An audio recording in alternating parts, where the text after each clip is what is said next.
నేను ఏ వంట చేసినా అందరూ ఈజీగా చేసుకునే విధంగా ఇంట్లో ఉండే ఇంగ్రీడియంట్స్తోనే వండుతానండి. 1, 2 మిస్ అయినా పెద్దగా టేస్ట్ ఏం మారుతుందనైతే అనుకోను.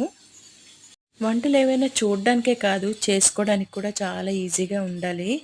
వంట అనేది నా దృష్టిలో ఒక ఎమోషన్ అండి. మా అమ్మ అయితే చాలా వంటలు చేసేవారు. ఒబ్బట్లు చేసేవారు. మెత్తగా చపాతీలు, అలాగే మంచి మంచి ఆవకాయలు చేసేవారు. ఎవరైనా వంటలు రుచిగా వండి పెడితే వాళ్ళని 20 ఏళ్ళు, 30 ఏళ్ళైనా మర్చిపోలేమండి. వాళ్ళని అలా గుర్తుకు చేసుకుంటూ, వాళ్ళ వంటల్ని గుర్తుకు చేసుకుంటూ ఉంటాం కదా! అందుకే వంట అనేది ఒక ఎమోషన్.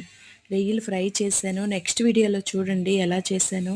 నేను 2 గ్లాసుల బాస్మతి రైస్‌కి 3:15 నీరు వేశాను. టేస్ట్ అయితే బావుంది. పర్ఫెక్ట్‌గా వచ్చింది.